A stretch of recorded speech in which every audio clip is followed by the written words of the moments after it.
Selamat pagi semuanya, nama saya Muhammad Raffi Mahayana. Saya mahasiswa dari sekarang mengikuti program Binus Academy batch 13, dan di sini saya mempelajari banyak hal yang nantinya bisa saya gunakan, mempelajari banyak hal seperti ilmu teknis dan juga ilmu soft skill gitu, seperti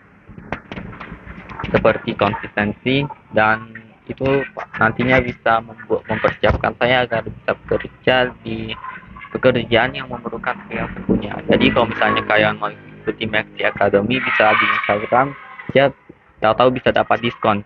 Dan topik yang mau saya bicarakan sekarang itu soal keadaan pendidikan di Indonesia, karena bicara soal pendidikan itu sangat, kita cuma menganggapnya sebagai bagus atau tidaknya anak-anak kita itu bisa bisa mendapatkan bagus atau tidaknya nilai yang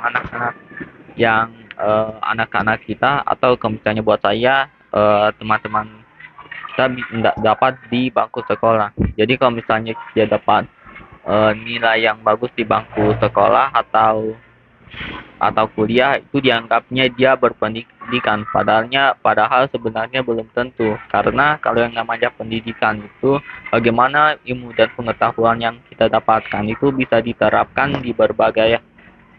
terapkan dalam kehidupan sehari-hari. Kalau misalnya kita cuma ambil ilmu itu buat bisa diambil pendidikannya, itu cuma dianggap pendidikan, itu sudah salah besar,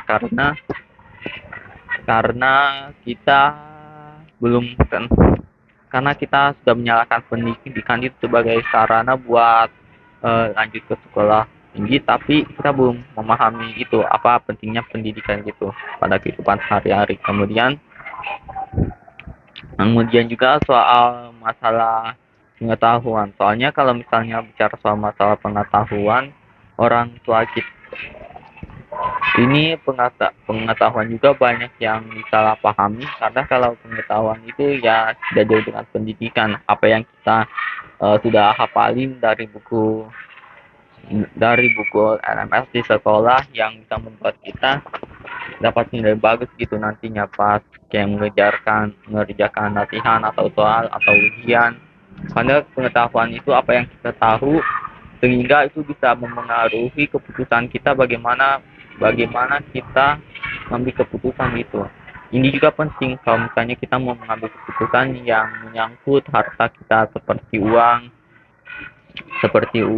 harta, dan sebagainya. Dan peran saya di sini adalah mau memberikan solusi bagaimana saya membuat sebuah aplikasi yang bisa menjangkau orang tua dan anak-anak yang sedang di bangku sekolah dari berbagai latar belakang. Jadi kalau misalnya dari latar belakang miskin yang belum punya tahu bahasa Indonesia, bisa jadi kalau misalnya belum punya latar belakang dari pedesaan, belum punya pengetahuan bahasa Inggris yang memadai, atau belum punya pengetahuan bahasa Inggris yang memadai, atau keadaan ekonomi yang tidak semakmur di kota, itu juga ditargetkan bisa dijangkau, karena yang menjadi tantangan buat di kalangan pedesaan sana adalah uangnya itu jarang masuk, dan harus